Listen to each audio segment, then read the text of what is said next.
जय श्री राधे सभी मित्रों को हमारे आध्यात्मिक वीडियो में आप सभी का हार्दिक स्वागत है। तो आज के वीडियो में हम जो जीवन में हमारे दशाएं आती है जन्म से लेकर मृत्यु तक, उस दशाओं पे चर्चा की जाएगी, तो ध्यानपूर्वक सुने। तो सबसे पहले शिशु गर्भ में आता है।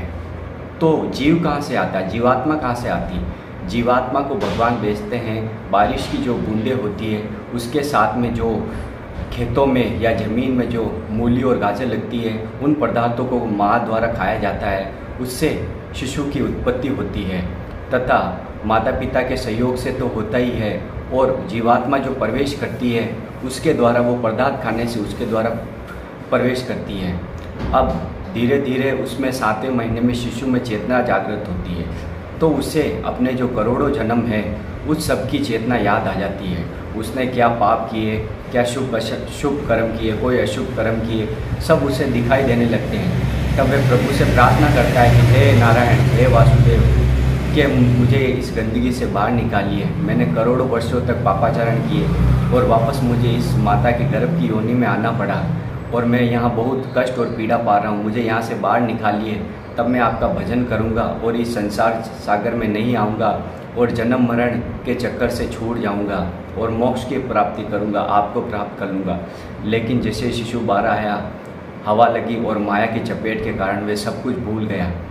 वह सब जो वे रोने किस लिए लग जाता है, वह रोता इसलिए है कि उसकी चेतना चली गई और वो कहता है मैं कहाँ आ गया, कहाँ आ गया। लेकिन वह माया के जाल में फंस गया।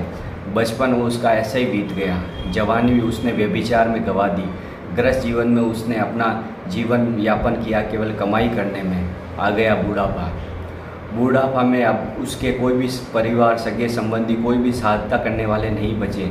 वो किसी अपने पुत्र या पुत्र वधू से कहता है कि मुझे एक जल का लोटा पानी पिला दीजिए, तो भी साइड में से निकल जाते हैं उपवास करके, लेकिन उसे कोई पानी देने वाला भी नहीं बचा। वह सोचता है कि मैंने जिसके लिए जीवन भर धन कमाया, जिसके लिए जीवन भर मैंने दुख देखे, वही मेरा उपवास कर रहे हैं। तो अंत समय में ना तो कोई परिवार के सगे संबंधी काम आए, ना ही उसका पुत्र काम आया, ना माता बहन, कोई भी काम नहीं आया। अंत में उसको भयंकर पीड़ा और कष्ट का सामना करना पड़ता था, क्योंकि बुढ़ापे में व्यक्ति की स्थिति ऐसी होती है कि उसे कठिनाइयों का सामना करना पड़ता है, क्योंकि उसका शरीर वृद्ध हो चुका है। अब वो पहले की तरह कोई भी क्रिया नहीं कर सकता। उसे हर किसी पे आश्रित होना पड़ता है, अपने बेटे पे आश्रित होना पड़ता है, अपनी पत्नी पे आश्रित होना पड़ता है, तब उसका जीवन यापन हो पाता है। लेकिन मन पछताइए, अवसर बीते। अब अवसर बीत गया, अब ना तो आपने प्रभु का भजन किया है, ना ही जीवन भर केवल काम, क्रोध, लोभ, मोह के चक्कर में फंसे रहे। वापस आपकी यही दुर्दशा वापस आने वाली है। ध्यानपूर्वक सुने, क्योंकि आपको जो पीड़ा हो रही, कष्ट हो रही है, वो आपके कर्म के कारण है। क्योंकि आपने पिछले जन्म में तो गलत कार्य किए थे, पापाचरण किए थे। अब इस जन्म में भी आपका जीवन बर्बाद हो गया।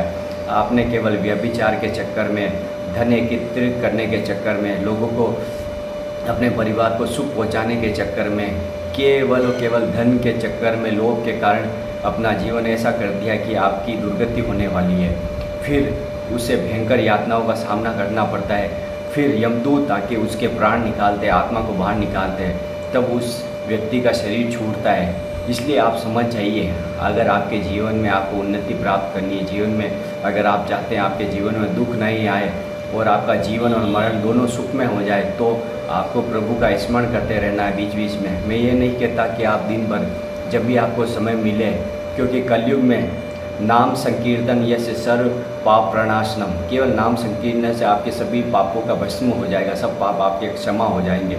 लेकिन आप संकीर्तन करना स्टार्ट कीजिए। जो भी आपके इष्ट है, राम कृष्ण हरि, उनका आप उनसे आप प्रार्थना कीजिए, उनका नाम जप कीजिए। फिर देखिए आपके जीवन में बदलाव आना संभव होगा तथा आपका जीवन उन्नति को ओर बढ़ेगा, आपके पाप खत्म होंगे और आप जीवन में ऐसे जिएंगे, आपको लगेगा कि आनंद ही आनंद है। केवल भोग विलासिता में जीवन बर्बाद करने से और संसार की वस्तु, क्योंकि ये जगत मिथ्या है।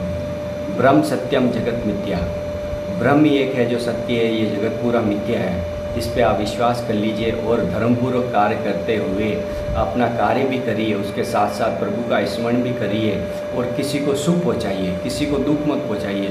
किसी को सुख पहुंचाएंगे तो आपकी उन्नति वैसे भी प्रभु श्री कृष्ण कर देंगे, क्योंकि वो ईश्वर सबको देख रहे हैं। आपको किसी को बोलने की ज़रूरत नहीं है ये मुझे परेशान कर रहा है या मुझे सता रहा है, उसका हिसाब अपने कर्मों में जुड़ रहा है। आप अपना अच्छा कर्म करिए, सबको सुख पहुँचाइए, काम क्रोध लोभ मोह के विकारों से दूर रहिए और प्रभु का स्मरण करिए। इसी से आपको सब कुछ प्राप्त हो जाएगा, प्रभु की ईश्वर की भक्ति प्राप्त हो जाएगी। और गुरु के वचनों पर चलिए, क्योंकि ध्यान मूलम गुरु मूर्ति, पूजा मूलम गुरु पदम, मंत्र मूलम गुरु वाक्यम, मोक्ष मूलम गुरु कृपा। क्योंकि गुरु कृपा के बिना आपको मोक्ष की भी प्राप्ति नहीं हो सकती। गुरु की कृपा हो गई, गुरु के चरणों की आसक्ति प्राप्त हो गई तो आपको सब प्राप्त हो जाएगा। आपके अंदर ज्ञान और विवेक सब जागृत हो जाएगा। अगर आपके गुरु को धारण नहीं किया है, गुरु के उपदेशों को धारण नहीं किया है, तो आपका जीवन वही रुक जाएगा। और आपको उन्नति प्राप्त करनी है तो केवल नाम जप करिए और गुरु के वचनों पे चलिए। मेरा यही कहना है। ये वीडियो आपको कैसा लगा? वीडियो को लाइक कर दें, कमेंट कर दें, शेयर कर दें और चैनल पे नए तो चैनल को सब्सक्राइब जरूर कर दें, क्योंकि ऐसी आध्यात्मिक वीडियो हम आपके लिए लाते रहते हैं। राधा वल्लभ श्री हरिवंश।